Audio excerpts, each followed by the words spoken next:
Hey, what's up, guys? So I wanted to show you my method on keeping track on your purchases and sales of your sports cards. Everybody has their own method. This is just my method I use, so feel free to use it. This started back when I was very young, and it was more of an inventory. I barely started keeping track of my sales and purchases last year. So, and when I first made this Excel worksheet, or should I say a couple worksheets for all sports, my entire purpose was just to inventory my cards. So at a young age, I would inventory everything. I would inventory raw cards, graded cards, whatever. And back then, I also went by the Beckett magazine. So these two columns that you see here, the near mint and mint, those were the two columns that I went by in the Beckett magazine. Back then, I didn't know what it really meant. Those two columns really mean it's called the high and low columns. They're basically saying that's the highest sale of that card that you'll see, and the other column was the lowest sale that you'll see of that card. But back then, I assumed it was just mint and near mint. These days, I don't use these two columns. I will still inventory them. I'm getting my last subscriptions to Beckett. They should be ending soon, but I don't really keep tabs on this anymore, or should I say no longer.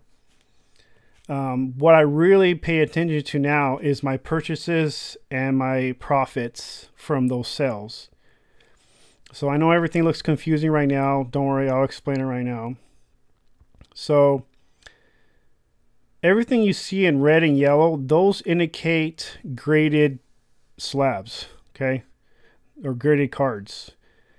Everything that's not in yellow is all raw cards. Okay? So if you see it in red, that means it indicates a rookie card. So that's how I kept track. Red meaning rookie card, non-yellow means raw, and then yellow means it's slabbed. Now, I'll give you an example of my last sale. I had a 2004 Topps Chrome Dwight Howard RC. It was graded a Gem Mint 10 by PSA. Now, also with these two columns, back to going to, talking about Beckett, you don't have to use this. I would actually use the current market value for those two columns, or you can combine it and make one column. It's up to you. But I always went by the Beckett. I still go by the Beckett, and then once my subscription ends, I'm not going to go buy it anymore because the Beckett doesn't keep in consideration graded cards. And if you notice, if you look at that price of that certain card that you're looking up in the Beckett magazine, it's going to differ from the current market value. It will, because it's just how it is. The Beckett magazine is only a reference. Okay, it's a reference for any sports cards that you have. I shouldn't say any because it's only going to list the stars and the all-star rookie cards, but it's still a good reference to use, and they have a lot of information in there, so there's nothing wrong with the magazine itself. It's just a good reference. Following along to the right here, I purchased this card. I purchased this card $20 in March of 2010. Okay, I sold this card for $300 February of this year. Okay, the platform that I used to sell this card was MySlabs. I think I use MySlabs because of the low seller fees that it has. I believe it's 1% seller fees compared to eBay, which uses 5%. Now, I also took in consideration the little fees to actually ship that card. And it's a lot. The postage took $10.60. For this card, I actually required the buyer's signature in this card, because anything that's over $200, I want to confirm that the buyer actually got it. I'm not going to take the chance that he says it was lost in the mail or whatever, you know, and then I'll end up losing the money and the card. So I don't want that to happen. So I want confirmation that he got the card. So I had to pay $10.60 for that. I paid the PayPal fee, which was $9, and then MySlabs $3. Now the total for those petty fees was $22.60. After all those petty fees, I had a $277.40 profit. My final percentage increase, or my profit increase from that sale, was $1,285. Okay, so I did pretty good on this sale compared to when I bought it and when I actually sold it. Some of you might say, well, you held it for over 10 years. I did. And that's why I define myself as more of a collector. I've sold cards, but I barely started to keep track of them last year. But if I had, my channel is Prodigy Card Collector. So obviously I define myself more of a collector, investor. So I have no problem holding on to cards. I have a lot of patience, and I'm going to sell at the right time, but I believe it's the right time. Now, I would lie to you to say that I don't get attached to cards. Some of the cards I have, and they're not that many. There's probably about 5 cards that I probably would not sell. And maybe I'll share with you in another video of those 5 cards. But I want to sell at a perfect opportunity. But most of my cards are graded.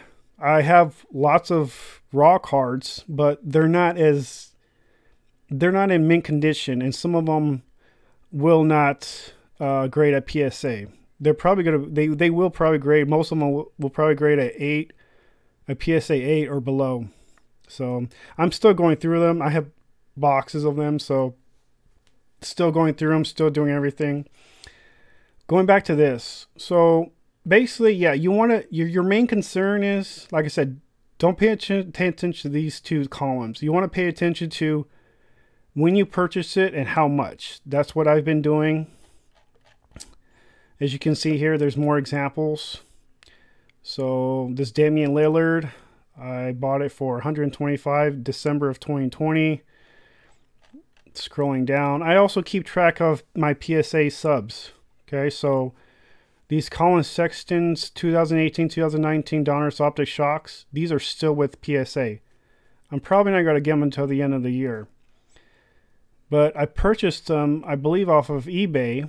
As you can see, very cheap. $17.50, $18.33. I kept track of the month and the year that I purchased those cards. And then I also kept track of the PSA sub price for them, and also the postage to ship those cards to PSA. Some of you guys might say, oh wow, you're keeping track of so little, it's only 25 cents.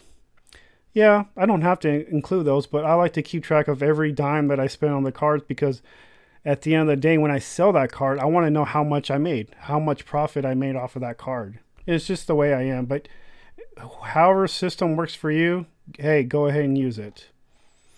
I have other columns for the other sports, such as baseball. I have it for football. So I have the same method for all the sports. So I kind of this entire Excel worksheet was modified throughout the years, and it contains a lot of cards. It really does. And it's just been modified over the years, and it really doesn't take a lot of time to set up.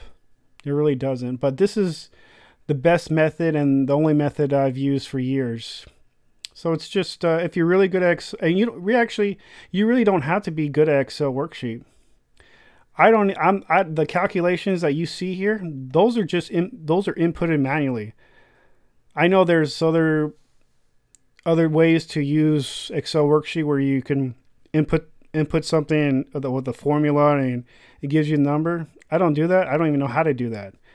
I only manually put in all these numbers and all these all these results, I manually put them in the Excel worksheet. So you can say that I'm not even an expert at Excel. I'm far from an expert. But anyway, yeah, thank you for watching the video. I hope you guys learned a lot. I'm looking to sell more of these cards, more of the graded cards. The next card show that I'm going to is the Dallas Card Show at the end of May. So that should be fun. I'm looking to sell, buy, trade. So yeah, I recommend the card show, whether it be your first or your 20th card show. You know, it's always a good environment, good people, and just we're enjoying the hobby all together. Okay, guys. Well, thank you for watching, and I'll see you in the next video.